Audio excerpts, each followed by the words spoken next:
E vamos lá, começando aqui mais uma transmissão, uma live. Eu tenho procurado usar esse horário de 9 da noite, às sextas-feiras, para compartilhar experiências no campo da escrita, da leitura, da produção de texto. E o tema que eu separei para hoje é a gente falar sobre o ensino, conversar um pouco sobre essa questão do ensino na igreja, para falar para professores cristãos, gente que atua, já tem atuado, e gente que procura atuar, que deseja atuar. Eu sei que tem gente que pode estar se conectando a essa live que já trabalha com a área de ensino da igreja, mas também pode ter pessoas que ainda desejam trabalhar, né? Que querem usar a sua escrita, usar as suas aulas, usar de alguma forma a mensagem, a palavra que está dentro de si, para transmitir para outros. Eu queria que você que está chegando compartilhasse essa mensagem com amigos, né? Marcasse amigos, enviasse para amigos. Boa noite, você que está chegando, Carla. Então, você que está nos acompanhando, convide pessoas, convide outras pessoas para participar dessa interação. Eu vou procurar responder as perguntas, mas provavelmente eu tenho algumas coisas importantes para falar hoje. Provavelmente eu não consiga responder tudo hoje.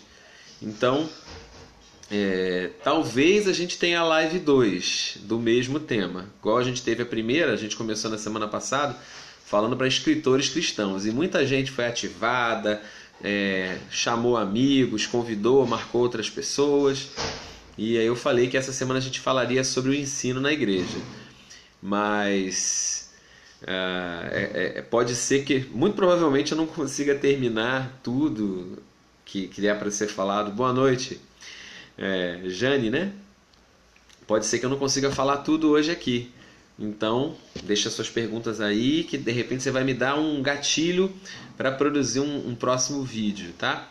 Lembrando, gente, que todos os vídeos que estão sendo colocados, que estão sendo transmitidos ao vivo, eu estou deixando no Facebook, ele fica disponível para você compartilhar com amigos. Lembrou de alguém que tem a ver com essa palavra? Manda para essa pessoa.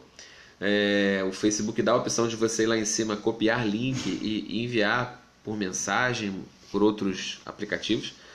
Mas também eu estou tentando baixar e colocar no YouTube, tá? Eu tenho um canal agora chamado Felipe Mouta, e ali você vai procurar no YouTube, tem algumas mensagens antigas e essas lives do Facebook eu estou colocando lá, tá? Inclusive algumas lives antigas eu estou para transportar tudo para lá, com o único objetivo de abençoar vidas, de comunicar a palavra que a gente tem recebido. Tá bom? Então você que está chegando, vocês estão conseguindo me ouvir bem? Só me dá um feedback aí para eu dar continuidade. Vocês que já estão me assistindo, me dá um retorno com relação à minha internet, à imagem, o som, como é que está chegando para vocês. Se estiver funcionando, me dá um ok aí, me dá um joinha, curte, para eu saber que você está me ouvindo, tá bom? Quem estiver me assistindo, me dá um retorno, por favor, que aí eu dou continuidade, né? A gente tem algumas coisas para compartilhar agora. Eu acredito que eu resolvi o meu problema de internet, tá, gente? Estava com um problema sério aqui. Acredito que eu resolvi. Então me dá um ok só para eu saber que eu posso dar continuidade e liberar os conteúdos aqui que eu tenho para essa noite. Amém? Amém. Envia para mim aí. Enquanto isso, vamos orar para aquecer? Quem está conectado comigo aí, boa noite. Oi, Jane. As 2 primeiras lives, você gostou? Foi para escritores, né? A imagem tá boa e o som? O som tá alto, o som tá baixo? Posso começar então a liberar aqui? Posso, Aurenil? Posso começar? Leonardo? Tá dando para me escutar bem? Tá travando? Como é que tá? Tá nítido? Importante que a mensagem chegue bem para vocês. Chama outras pessoas também, gente, para a gente poder ter uma interação maior aqui. Ok, eu resolvi, acho que eu resolvi, o Léo, meu problema de internet aqui. Vamos orar então? Hoje é sexta-feira, eu sei que alguns trabalharam, ainda aqui de home office, e dá aquele cansaço, né? Dá aquela vontade de sentar e assistir um filme, uma série, mas eu quero agradecer muito a tua dedicação, o teu empenho e desejar aprender algo mais da parte de Deus. Eu estou aqui para servir você e também entregar o melhor, né? A melhor forma de compartilhar que eu posso. Pai, eu quero te agradecer porque o Senhor nos chamou, o Senhor nos vocacionou, a mim e a essas pessoas que estão me assistindo. Elas foram escolhidas, o Senhor está alistando e preparando um grande povo, um grande exército de gente formada pelo Senhor para escrever, para ministrar, para dar aula, pessoas que serão um canal de bênção para muitas outras. Eu me conecto a elas, Pai, por essa transmissão através da internet. Mesmo de dentro de casa, nós estamos ativos. Mesmo de dentro de casa, nós continuamos sendo igreja. Eu quero, Pai, dizer do meu compromisso com o Senhor, em te servir, em ser fiel em tudo que você depositou para mim, Pai. Eu quero honrar os meus irmãos, lavar os pés deles com a palavra que o Senhor me tem confiado. Capacita-me para que seja algo muito maior do que eu possa ter planejado e que essa palavra alcance um coração deles, um coração fértil. Em nome de Jesus. Amém. Querido, pega a sua caneta, pega o seu papel, você que gosta de anotar. Eu sei que eu estou falando para escritores, para gente que lê. Então pega a sua caneta, pega o seu papel. Pode ser que você queira organizar em tópicos o que eu vou falar. Pode ser também que você pegue uma frase ou outra, né, de tudo que for falado e essa frase seja inspiradora para você, tá bom?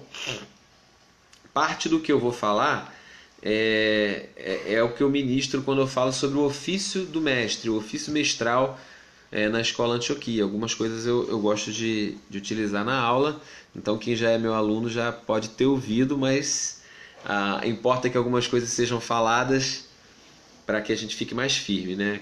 Quando algumas coisas se repetem na Bíblia, elas nos fortalecem, né? Toda repetição tem uma intenção de Deus. Eu fico muito atento quando parece que Deus está repetindo algumas coisas. Então, por exemplo, os Evangelhos são 4 livros que falam as mesmas coisas, né? A Lei de Moisés, o Pentateuco, são 5 livros. O último livro é só a repetição da lei, Deuteronômio. Então, repetir é um método didático, já falando de ensino, né?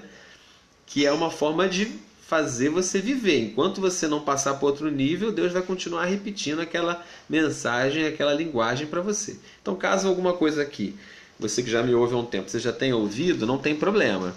Aquilo que você ouve é fundamento para você. É relevante, né? Quando Deus repete, Ele está querendo que você tenha segurança naquilo que você está ouvindo. Então, a live de hoje eu vou me dirigir para aqueles que pregam, para aqueles que ensinam, para aqueles que dão aula, para aqueles que desejam desenvolver-se na tarefa mestral da igreja, na tarefa do ofício mestral.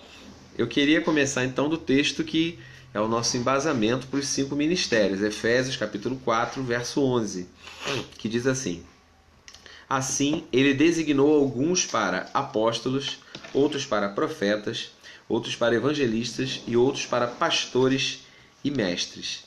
Esse que designou é Cristo, tá? Esses dons ministeriais descritos aqui, eles são chamados de ministério quíntuplo ou de dons da ascensão, tá? Porque quando Cristo subiu, o texto diz, se você ler todo, no versículo 9, ele subiu. Quando Cristo subiu, ele deu uma medida repartida. O texto fala que ele deu uma medida repartida, ou seja, ele era tudo. Ele era apóstolo, ele era profeta, ele era evangelista, ele era pastor e mestre. Jesus era os 5 ofícios, mas ele repartiu da unção que estava sobre ele para o corpo de Cristo. Isso me ensina algumas coisas. Primeiro, que ninguém tem tudo. Todo mundo recebe uma medida, ok? Todos nós recebemos uma medida. Então, a medida que eu tenho, ela é completada pela medida que você tem. Aquilo que você traz para mim me completa. Aquilo que você Deus quis assim, né? Para que a gente dependesse um do outro, para que a gente fosse interdependente. Para a gente ter a revelação de Cristo, a gente precisa comungar num corpo que é capacitado pelos apóstolos, profetas, evangelistas, pastores e mestres. Nós não temos tudo, nós somos capacitados um pelo outro. Cada um recebeu de Cristo uma medida repartida por Ele. Amém? Então cada um recebeu de Cristo uma medida repartida por Ele. Nem todos vão ser pastores, nem todos vão ser mestres, nem todos vão ser profetas. Nem todas as pessoas têm que ter necessariamente um dos 5 dons. Ok? O texto nem dá tanta ênfase assim, se você ler o contexto todo, apenas aos 5 ministérios. Ele vai falar que o propósito dos 5 ministérios é aperfeiçoar os santos para a obra do ministério. Então, o foco não são os ministros, o foco são os santos. Né? Nós fomos levantados por Cristo, Ele repartiu do que Ele tinha e Ele deu dons aos homens para que esses homens capacitassem os santos para a obra do ministério. Obra do ministério de quem? Nosso? Não, o ministério dos santos. Os santos têm uma obra do ministério para desenvolver. Então os santos têm uma obra apostólica, têm uma obra profética, têm uma obra evangelística, existe uma obra pastoral, existe uma obra mestral. Então você que tem uma inclinação para a área de ensino, existe uma obra mestral para ser feita na igreja.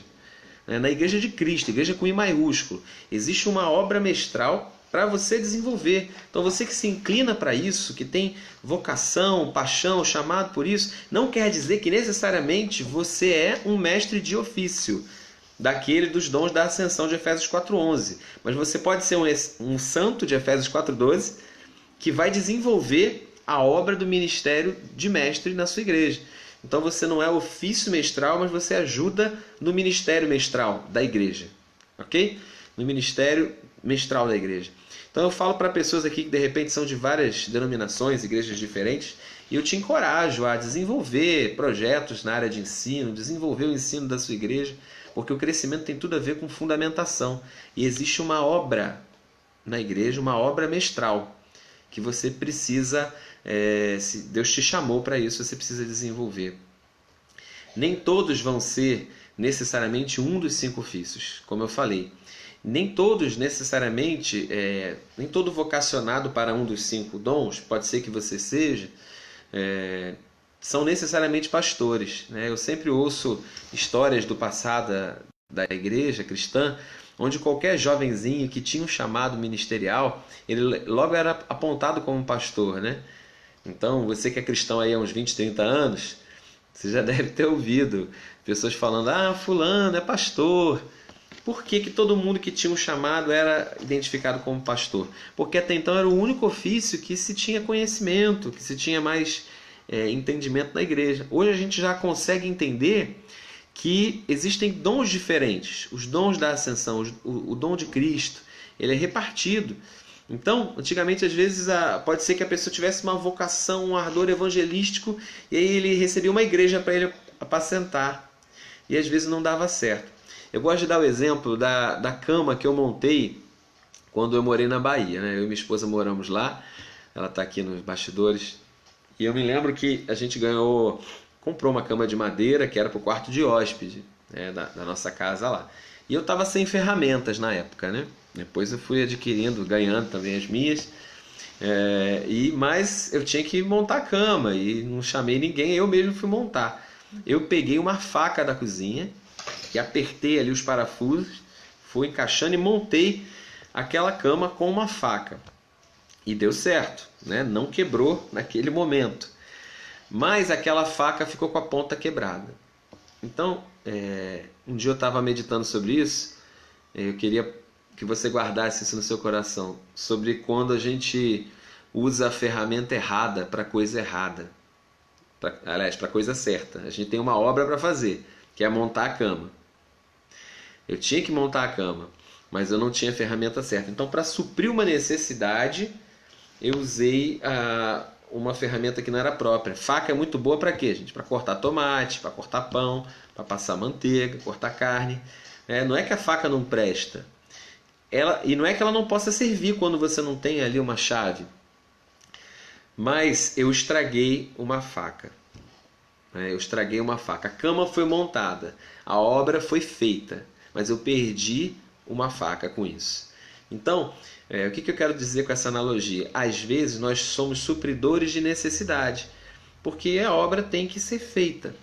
Mas você não pode suprir, e é totalmente um exemplo de serviço, você suprir necessidades, né? Várias vezes a gente vai precisar, principalmente quando a igreja é pequena, né? A gente canta, fica na porta, a gente toma conta de criança, a gente serve e é maravilhoso, é lindo servir.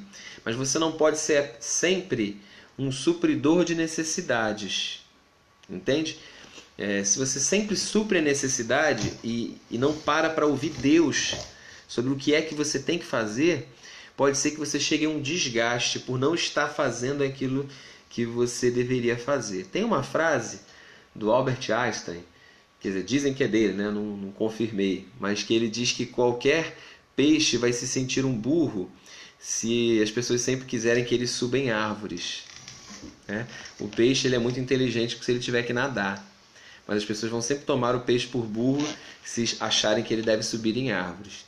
Então existem coisas que você é vocacionado para fazer. E vai ser maravilhoso quando você encontrar em Deus esse lugar. Mas às vezes quando você está desempenhando outra coisa, acha um fracassado, né? Então talvez no passado muitos pastores eram evangelistas na verdade e se sentiam fracassados com a igreja. Porque não davam certo, entende? Então são exemplos, mas que você busque em Deus. Primeiramente, né? Então estou falando para quem ensina, que você busque em Deus a tua vocação. Deus me chamou, não quer dizer que eu não possa ensinar. Eu acredito que todos podem ensinar em algum nível de discipulado de uma vida, mas se Deus te chamou para isso, mergulha fundo e se especializa no ensino. Mas também entender que nem todos vão ser da linha de frente disso. Nem todo mundo é de púlpito, né? Nem todo mundo é para tudo. Existem funções específicas, né, dentro do corpo de Cristo. E o que é fracasso? Né? Vamos discutir um pouquinho o que é fracasso e o que é sucesso. Se você está fazendo, e às vezes o que você está fazendo pode até estar dando certo. Nem sempre dá errado, como o caso da cama. Deu certo, ela foi montada. Mas às vezes uma coisa está dando certo, mas não é o que Deus queria. E é algo que só dentro de você vai saber. Só vou citar o texto nas Escrituras, depois você confere. Lá em Atos 8, diz que Filipe estava pregando em Samaria, estava dando certo. Mas aí Deus falou para ele falar para um eunuco no deserto. Quer dizer, a gente sabe que era para ele falar com o eunuco, mas quando Deus mandou ele ir, nem especificou o que ia acontecer. Tinha um propósito no que Deus estava fazendo. Só que você talvez, na nossa lógica, por que abandonar Samaria? Por que Filipe tinha que abandonar uma coisa que estava dando certo?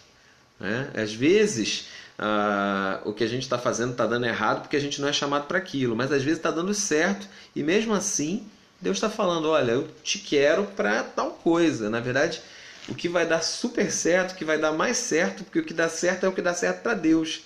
Você é bem sucedido porque Deus está te direcionando para aquilo. Amém? Então, essas 5 unções foram dadas, uma medida de Cristo foi dada para capacitar os santos para a obra do ministério. Outra coisa interessante nesse texto, tem gente que tem traduções diferentes, né, que fala que Jesus deu dons aos homens. Mas existe uma outra versão que eu acho interessante, essa possibilidade. Ela fala que Deus deu homens como dons. Então, o apóstolo, o profeta, o pastor, eles são o dom de Deus dado para a igreja. É uma dádiva. Deus deu um presente. Então, se você é chamado por Deus, entenda que Ele deu você para o povo dele. Ele deu você como dom. Você recebeu uma medida repartida por Cristo para você ser dom de Deus para as pessoas. Pergunta da Cíntia, chegou aqui para mim. Como teremos a certeza do chamado e fluirmos num dom só ou em vários? Cíntia, eu acredito que primeiro você tem que buscar essa resposta em Deus, né? Quem está me assistindo, busca essa resposta em Deus, no teu lugar secreto. Mas eu me lembro uma vez que eu aconselhei uma pessoa que estava meio que na crise, assim, querendo identificar o seu chamado. E eu sempre dizia, rapaz, serve ao Senhor. Serve ao Senhor. Enquanto você estiver servindo, Deus vai falar, né? Porque eu me lembro que tinha época que eu tinha a chave da igreja, eu abria e fechava, dentro de uma escala, é claro. Eu tomava conta de carro, eu tomava conta de criança, eu já trabalhei em vários ministérios dentro da igreja. No som, já fui do som, servi em várias áreas. E foi servindo, entenda isso, foi servindo que eu descobri no que eu servia melhor e no que eu não era tão bom, entende? Então, de repente, eu digo isso, meu conselho, não fica de braço cruzado assim, vou esperar Deus falar comigo o que é para eu fazer. Serve, serve, serve e ora, ora, e Deus vai mostrando, ó, isso aqui não é o que você se encaixa. Ó, isso aqui não é tão bem a tua praia. Amém? Mas não deixa de servir. Porque enquanto você está servindo, Deus vai mostrando o teu propósito. Há quem diga, há uma interpretação de Efésios 4:11 que não seriam 5 ministérios, seriam 4, segundo essa interpretação aí que fala que esse pastores e mestres seria o 4º ofício. Então, pastor necessariamente é pastor e mestre, de acordo com essa leitura. Eu não considero a melhor porque eu tenho outros textos na Bíblia que colocam o ofício mestral separado. Tá? Por exemplo, Atos 13, do 1 ao 3, fala que havia na igreja de Antioquia profetas e mestres. Né? Então, lá em Antioquia, aí ele vai listar Barnabé, Saulo, entre outros, que serviam a Deus ali na igreja de Antioquia. E aí Deus chamou para que eles tivessem exatamente, eles serviam ao Senhor e jejuavam. E aí disse o Espírito Santo, separa para uma transição Barnabé e Saulo para a obra apostólica. Então eles foram enviados como apóstolos os dois, Barnabé e Saulo. A gente deduz, tá? Não é muito claro, mas é uma dedução minha e eu posso chutar nesse sentido, que não é antibíblico. Que pelas marcas Barnabé fosse um profeta e Saulo um mestre, ok? Ou os dois eram profetas e mestres, porque diz que naquele grupo havia profetas e mestres. Mas Barnabé quer dizer filho da profecia. Então, e não era o nome dele, era um apelido que os apóstolos deram. O nome dele era José. Os apóstolos o chamaram de Barnabé. Então, provavelmente ele carregava a identidade de um profeta já sendo reconhecido lá nas páginas do livro de Atos. E Saulo, pelas marcas que a gente viu, em algumas vezes é que eu não achei a referência, depois eu dou para vocês. Paulo se apresenta assim, pregador, apóstolo e mestre. Né? Então ele se apresenta. Existe a palavra mestre, então, dissociada do ofício pastoral. Né? A gente tem lá em Atos 13, profeta e mestre. O Martin Scott, no livro Abraçando a Manhã, olha que observação interessante. É um profeta, o Martin Scott. Ele diz o seguinte, que os profetas, isso é uma observação dele, eles sempre têm uma preocupação de entender o que Deus está falando agora. Parece que a urgência do profeta é ouvir o que Deus está falando para esse tempo. E que a urgência do coração do mestre é reafirmar o que Deus sempre falou. E que é interessante o trabalho dos dois juntos. Aquilo que Deus sempre falou e aquilo que Deus fala hoje. Porque Deus não falou só no passado, Ele continua falando. Mas também o que Deus fala hoje não contraria, né? Deus não vai entrar em contradição com a sua palavra. Então, o trabalho dos ofícios em conjunto é maravilhoso, quando você tem o Ministério Quíntuplo trabalhando junto. Chegou um comentário aqui, deixa eu ver. Felipe, temos vários exemplos de pessoas que, embora tenham um chamado específico, fluem em outros, com maestria em outros dons ministeriais. Exatamente. É por isso que os 5 dons trabalham, para que os santos fluam nos 5. Né? Os 5 dons trabalham justamente para capacitar os santos para tudo, para toda a obra do ministério. A tela está dando uma congelada, pessoal? Vocês estão conseguindo ouvir? O recado está chegando aí. Ok? Vou dar continuidade. Eu falava então que existe o ofício mestral separado dos outros ofícios. Né?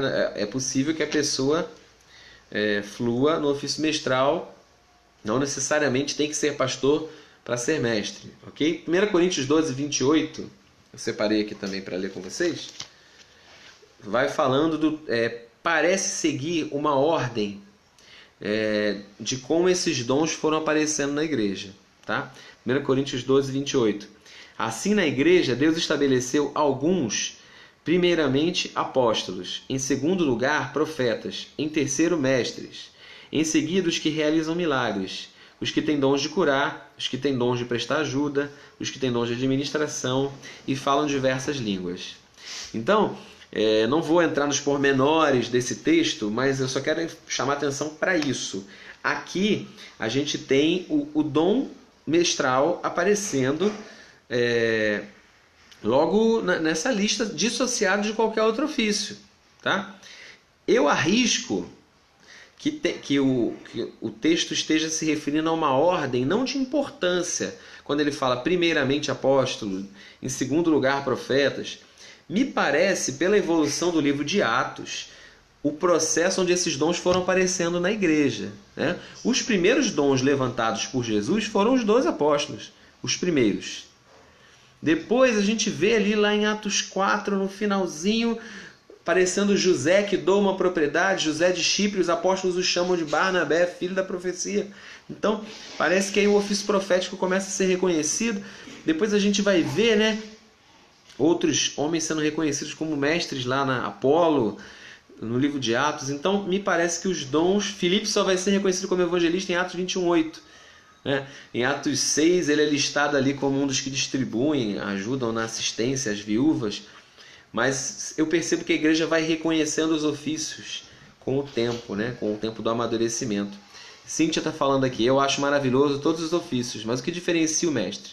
No momento que você aprende e não está apto a ensinar, como a pessoa se diferencia para ser mestre? Ok, Cíntia, eu vou tentar responder. Vou caminhando aqui na live para ir conversando com vocês, porque, como eu disse, ensinar é uma coisa, ser o ofício mestral é outra, tá? Da mesma forma, cuidar de uma vida discipular é uma coisa, ser um pastor de ofício, entenda, um pastor de ofício é alguém que inspira o corpo de Cristo a cuidar, entende? Então é mais do que alguém que ensina, da mesma forma a profecia e o profeta, né? Todos podem profetizar na igreja, isso já está claro, 1 Coríntios 14, mas o profeta é uma pessoa que inspira na busca pelo desenvolvimento dos dons proféticos, inspira pela busca do profético na igreja. Okay? O evangelístico, mesma coisa. O evangelista é uma pessoa que inspira essas pessoas, o corpo de Cristo, os santos. Minha esposa vai fazer o comentário dela aqui no papel, já está escrevendo já. O evangelista ele inspira o time, os santos, a equipe, o corpo de Cristo, a desenvolver-se no chamado de evangelizar. Não é o evangelista que é responsável de evangelizar no lugar da igreja.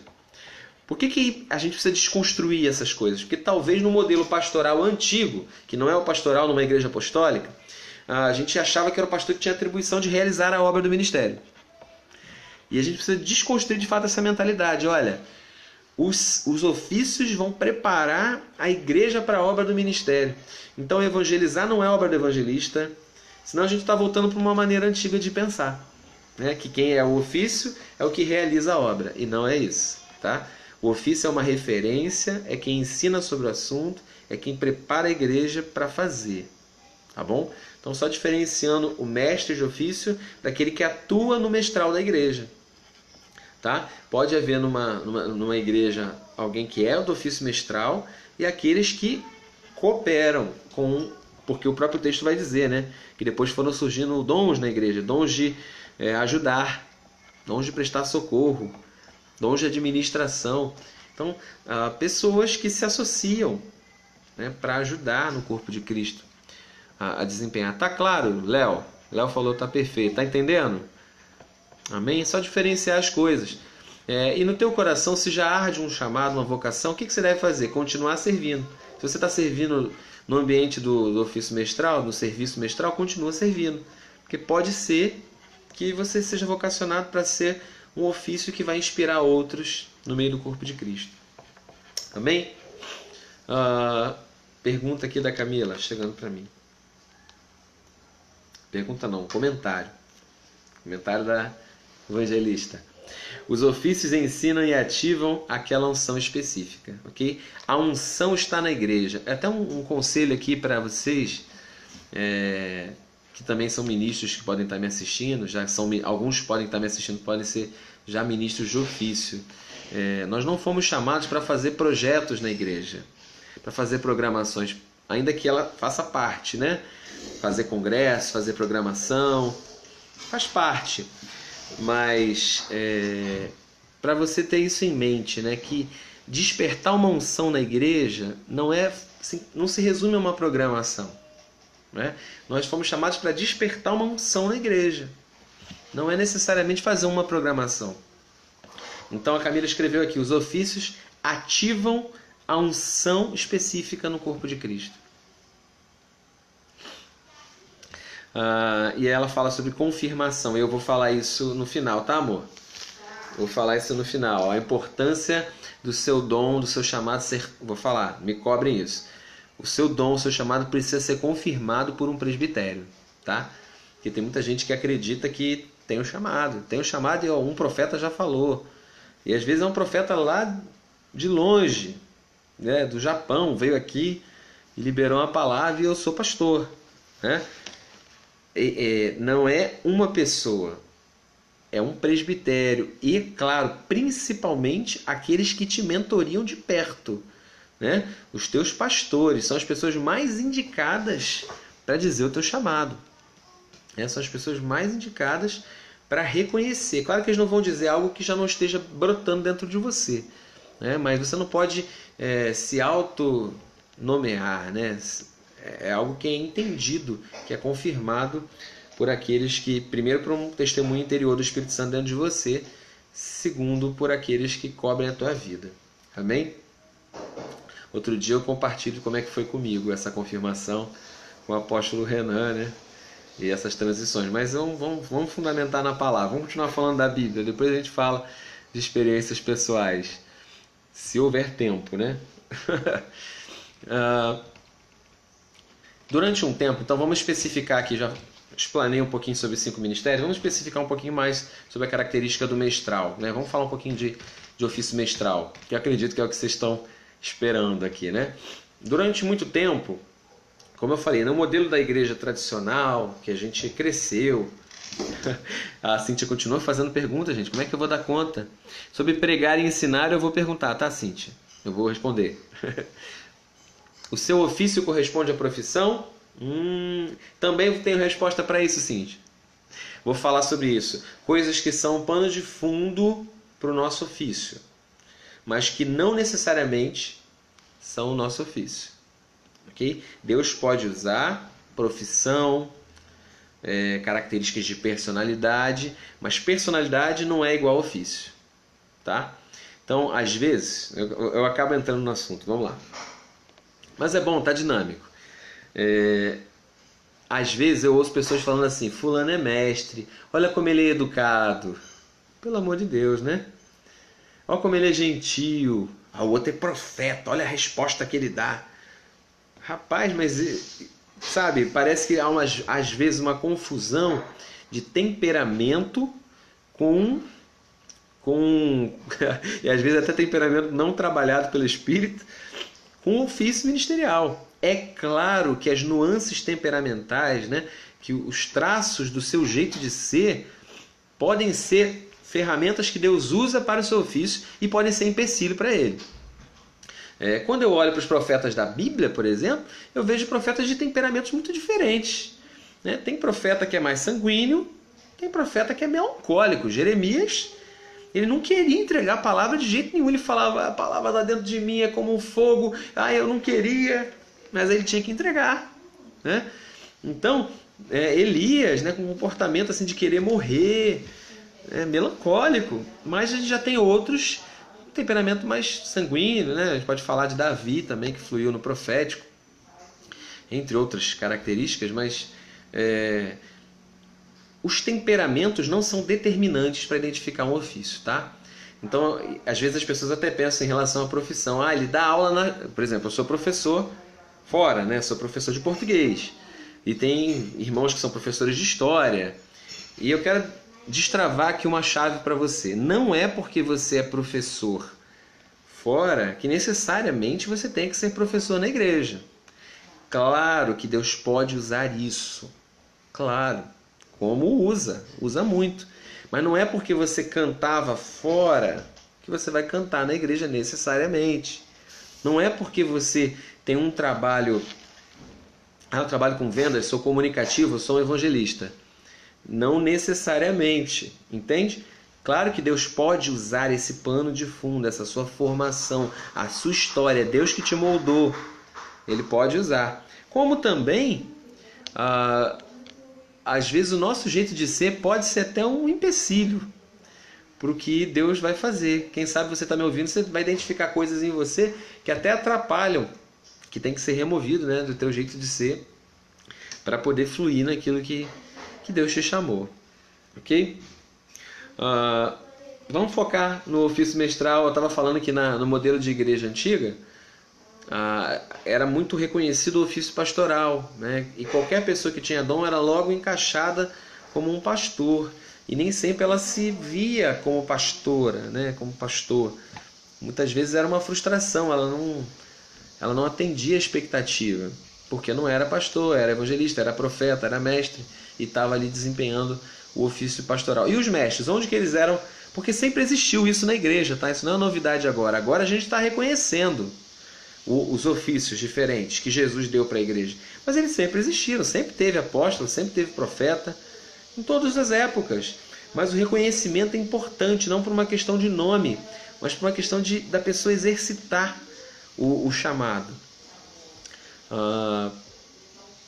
Antigamente os mestres eles ficavam responsáveis pela escola dominical, né? E isso é apenas uma etapa, isso é apenas uma parte, né? Amo a escola dominical, é das coisas que eu mais gosto da igreja, é das coisas que eu mais sinto falta, da escola dominical. Porém, já é uma característica minha, né? Porém, não é só esse lugar que é o lugar onde você influencia o corpo de Cristo para o ofício mestral, tá? O ofício mestral ele se revela até no dia a dia, no discipulado, nos grupos pequenos, onde você cuida de pessoas e fundamenta pessoas.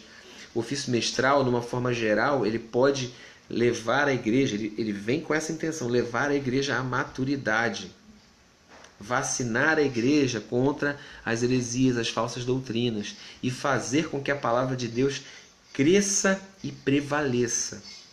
Eu vou ler alguns textos com vocês no livro de Atos, tá bom? Atos capítulo 5, versículo 42. Vem comigo se você está com a sua Bíblia, se você está com o seu caderno, anota aí, depois confere, tá? Eu vou ensinar sobre isso, conferir na Bíblia. Atos 5, 42. Todos os dias, no templo, bem como de casa em casa, não deixavam de pregar e ensinar que Jesus é o Messias. Olha aí, Cíntia, uma parte da tua pergunta. Diferença entre pregar e ensinar. Todos os dias eles não deixavam de pregar e ensinar. Outras versões falam, em vez de pregar, proclamar. Ok? Não deixavam a proclamação. A proclamação, eu entendo que se refere à mensagem evangelística da igreja. Ok? Proclamar, dar testemunho de Cristo. Então, quando o ofício evangelístico ativa o corpo de Cristo, esse corpo de Cristo se volta para a proclamação. E quando o mestral está atuando, ele vai capacitar a igreja a ensinar, né? Então, a igreja proclama ao perdido e ensina ao salvo. Amém? A igreja proclama ao mundo e discipula o convertido. Essas duas ações elas nunca podem deixar de acontecer, elas têm que acontecer o tempo todo no meio do corpo de Cristo. É claro que quem discipula não é só o mestre, né? De jeito nenhum. Os 5 ofícios atuam nesse discipulado da igreja. Mas eu vejo 2 movimentos da igreja, pregando e ensinando. Vamos tentar separar didaticamente o que é pregação de ensino? Vou tentar encaixar aqui a pergunta do Leonardo também. Só para não passar rápido aqui e acabar não vendo. Quando Paulo diz que Deus quer o aperfeiçoamento dos santos, ele quer que busquemos operar em outros dons? Ou é para aperfeiçoar no ofício ao qual fomos chamados? Léo, deixa eu tentar encaixar isso aí no texto de Efésios 4:11. Ele quer que os ofícios trabalhem para capacitar os santos no chamado da igreja, do ministério da igreja. Okay? A igreja, essa mudança de mentalidade que a gente tem que fazer. Não existe um ministério de uma pessoa que está no púlpito. Existe um ministério que é para a igreja cumprir. Ok? Então, e esse ministério é quíntuplo. Apostólico, profético, evangelístico, pastoral e mestral. Então a igreja precisa desempenhar a sua tarefa nos 5 ministérios. E os 5 ministérios têm que levar a igreja a desempenhar isso. Ok? Capacitar, despertar essa unção, essas 5 funções na igreja. Acho que eu espero ter ajudado a responder. Então, o que cabe aos santos? Deixar-se ser capacitado. Se você ainda está na posição de santo, você ainda não foi estabelecido no ofício, se deixe ser capacitado pelas 5 funções. Se deixe ser capacitado. E se Deus confirmar e estabelecer, você tem uma missão com a igreja, que é inspirá-la, ativá-la no chamado. Atos 5,42, então, parece fazer uma distinção, está calor, uma distinção entre pregar e ensinar. Como é que a gente separa essas duas coisas? Eu vou separar didaticamente, tá? Pregar de ensinar. Isso não acontece sempre. Essa divisão não é tão clara assim. Ou seja, eu posso agora estar ensinando, em determinado momento, Deus me dá uma palavra e eu prego. No meio do ensino. Pode acontecer, tá? Por isso que eu estou falando que eu vou separar as coisas só para você entender. Mas que essas coisas não andam tão separadas assim. Ok?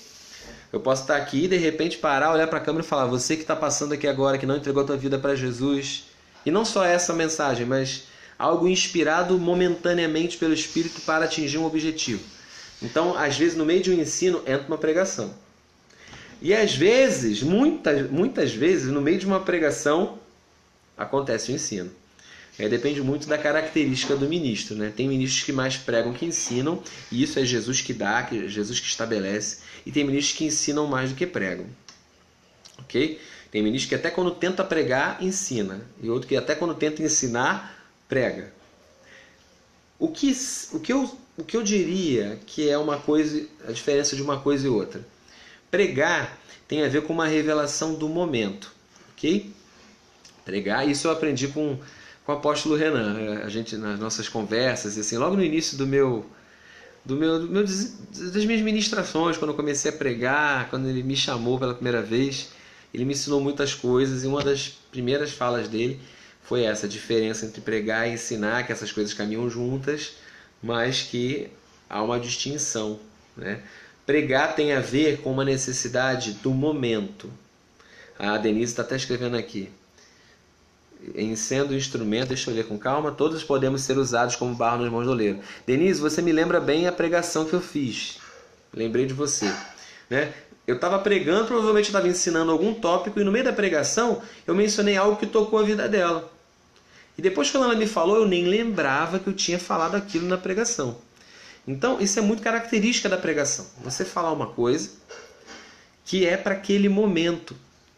Muitas vezes vai acontecer de você perguntar para a pessoa assim: olha, você lembra do que foi pregado em 17 de julho de 1998? E a pessoa fala: não lembro. Não lembro da pregação de 1998. Mas ela vai dizer assim: eu lembro que quando eu saí de lá eu tomei uma decisão.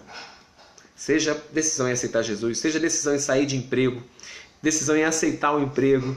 Nós tomamos decisões muitas vezes após uma pregação, é verdade, né? A gente vai lá no apelo, ou não tem apelo, a gente do banco mesmo, mas a pregação ela tem essa característica de o Espírito usar para falar algo para o momento, que você não vai nem lembrar qual foi o texto, mas aquilo vai falar com você e é de Deus. Eu fui muito tocado por pregações que mudaram o rumo da minha história, é verdade, mas não necessariamente eu lembro do texto que foi usado, não necessariamente. Então a pregação tem essa característica de atender ao momento. E o ensino não. O ensino é algo que não necessariamente é uma palavra para aquele momento, né? Às vezes é um fundamento que vai ser colocado para na hora que você precisar você lembrar. Eu aprendi isso uma vez.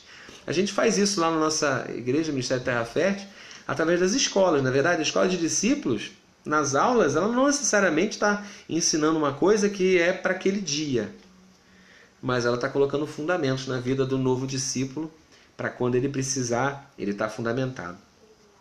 Deixa eu voltar aqui para ler, que vocês estão escrevendo aqui. Pode ter passado sem eu ver. A Cintia está falando, que pontos se sobressaem em quem tem o ofício mestral?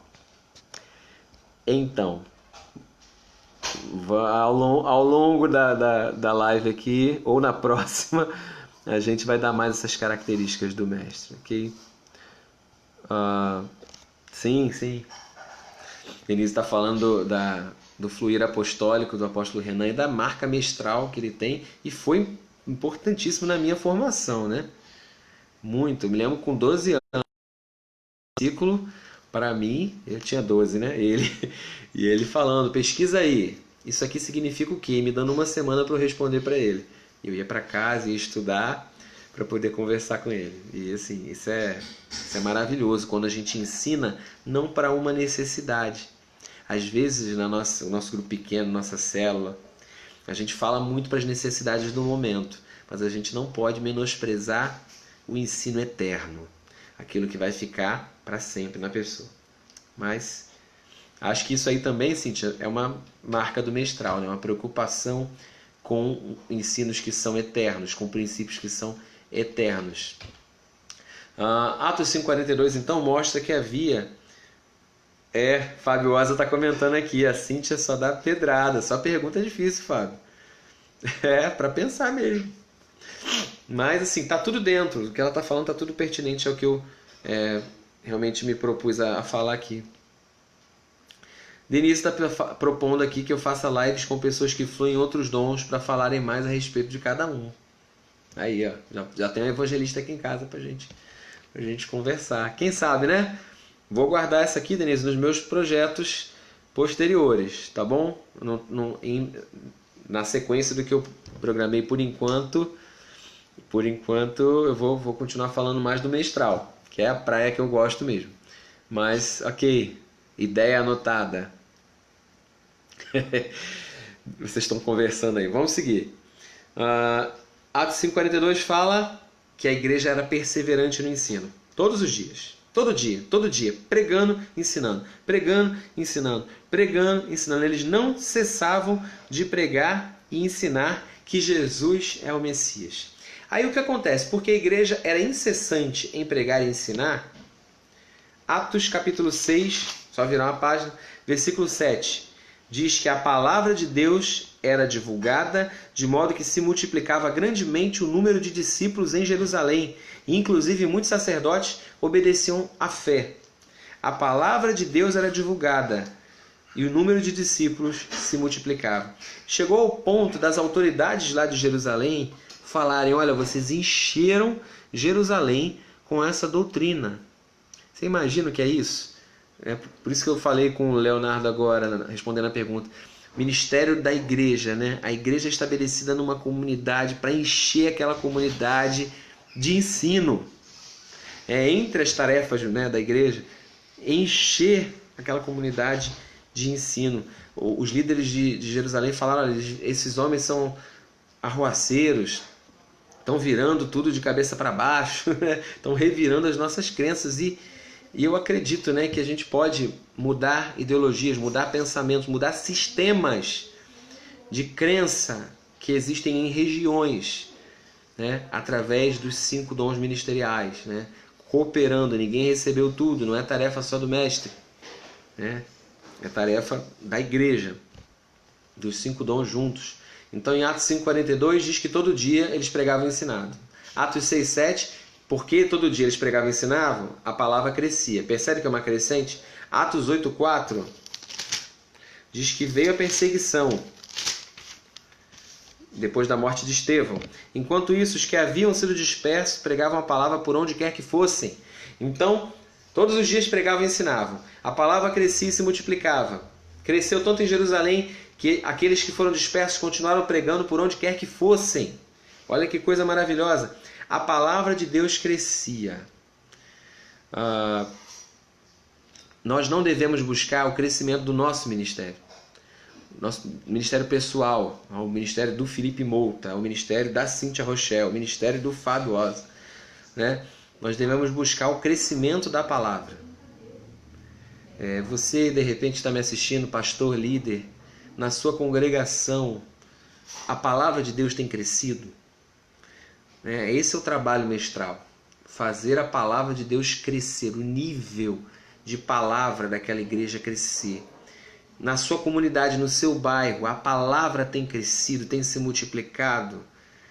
Isso é mais do que número de discípulos. Número de discípulos vai acontecer, é automático, porque você está pregando a Cristo.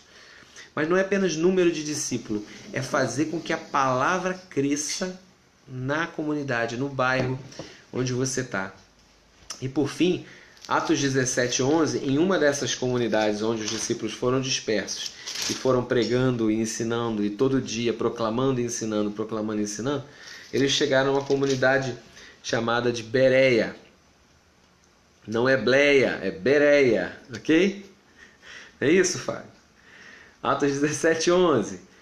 Uma igreja ativada no mestral, é uma meta para todos nós. Diz que os bereanos, Atos 17:11, eram mais nobres do que os tessalonicenses, porque receberam a mensagem com vívido interesse. Então, o interesse como a gente ouve, é muito lindo quando a gente vai numa igreja que as pessoas estão acostumadas a ouvir. Elas se sentam por 40, 50, uma hora e meia. Não é todo o povo que é preparado para ouvir durante tanto tempo, não. E aqui eles encontraram em Bereia um povo com ouvido atento, com interesse.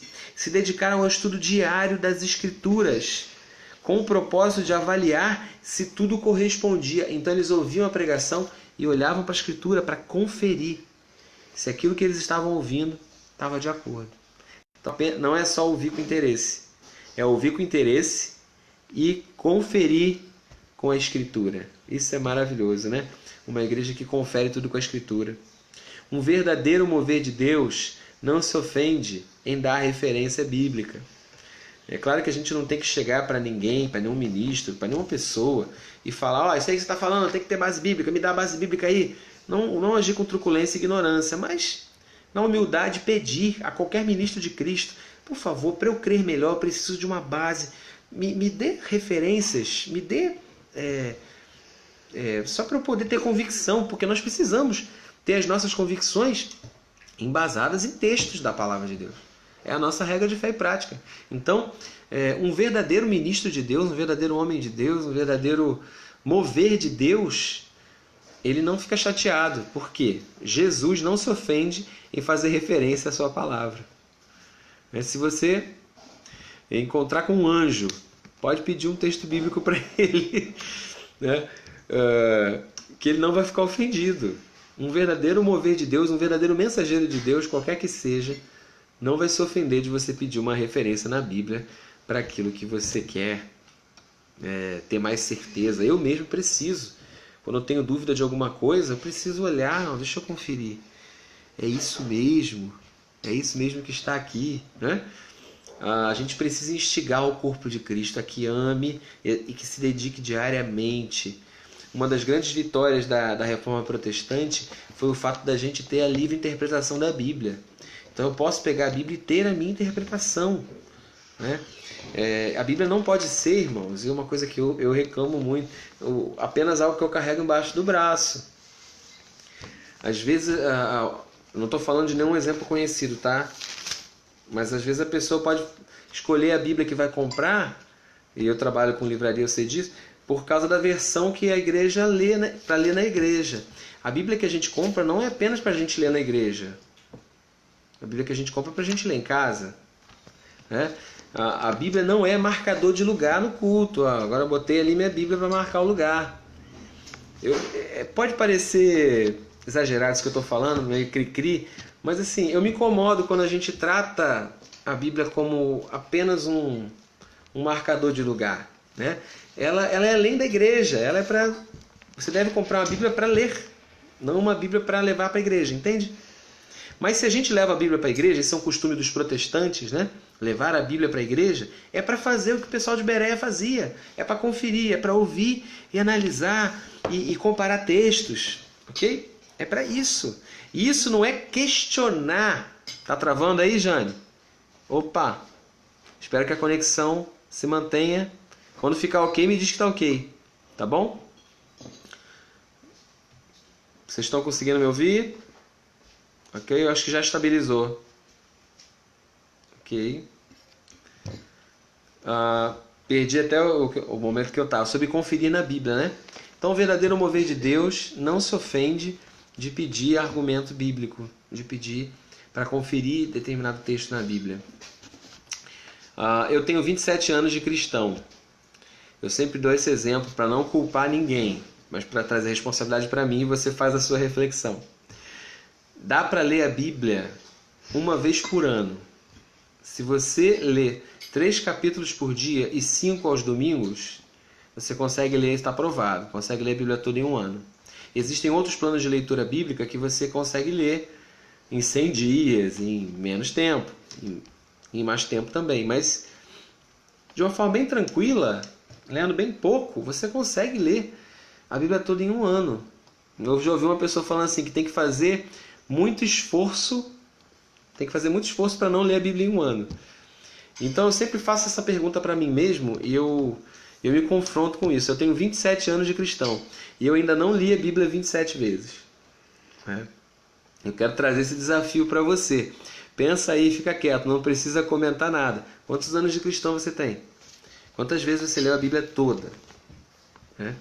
Eu quero, com essa live e com essa série de lives, porque pela hora eu já vi que eu vou ter que fazer uma segunda edição, eu quero fazer a palavra de Deus crescer em você.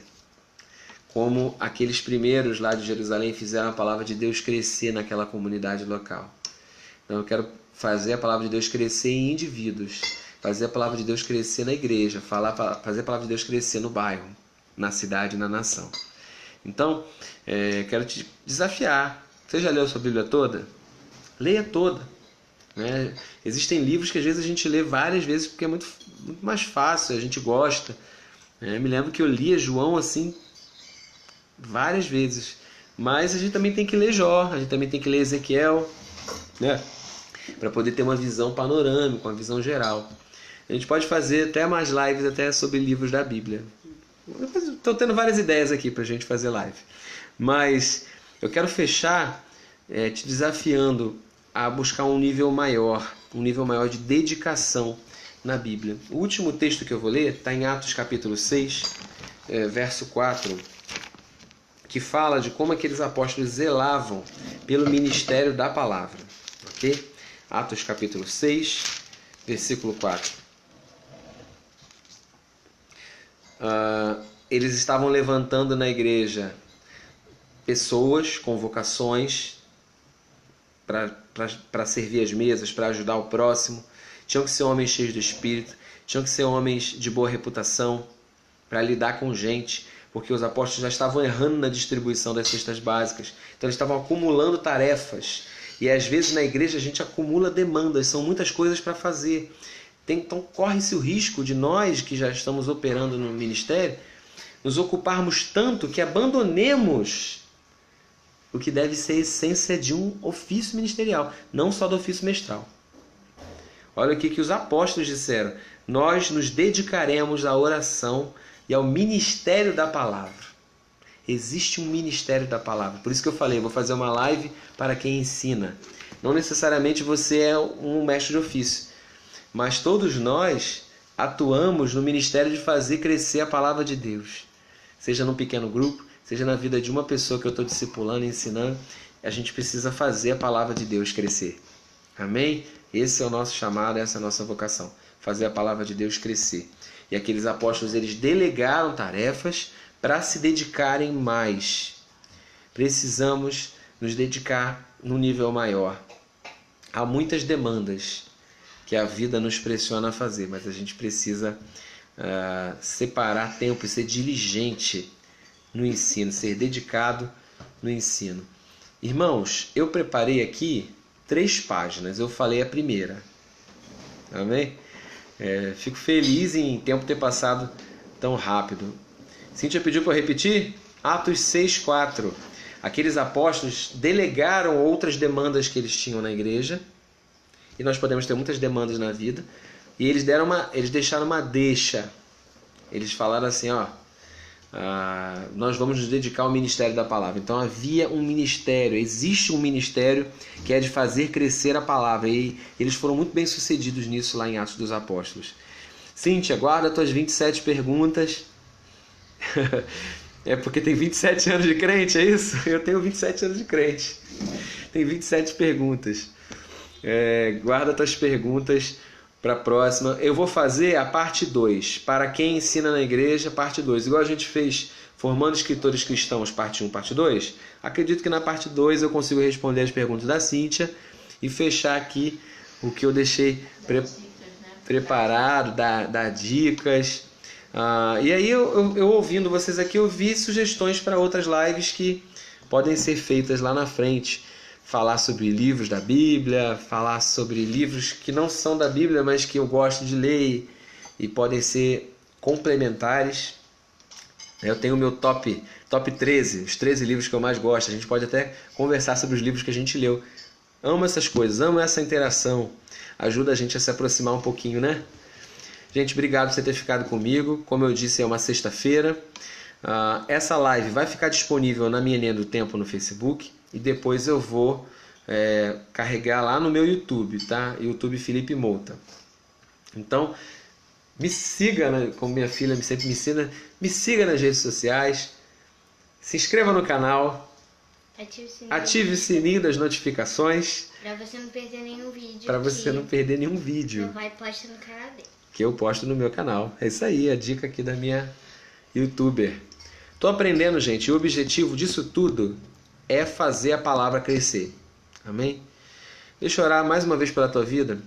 Pai, eu oro pelas sementes que foram lançadas já desde a primeira live, na vida desses escritores, na vida desses professores, na vida desses que amam o ensino, que amam ensinar, que amam estudar, que amam aprender.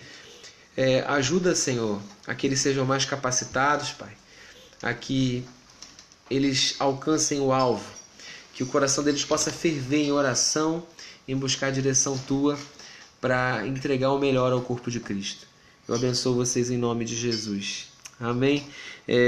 Quer falar, filha? Quer dar um alô para a galera? Aqui, minha linda, minha princesa. Ela ama essas coisas de internet. Ela me ajuda aqui, me ensina a comunicar melhor. Então, gente, queria que você compartilhasse. Foi bênção para você? Eu sei que parou na metade, assim, não consegui concluir o que eu queria, mas até aqui pode ser bênção para alguém. Então envia para esse seu amigo, marca esse seu amigo, compartilha. Quanto mais gente ouvir, melhor. Estou encerrando por aqui. Um beijo, Deus abençoe a todos. Fica na paz.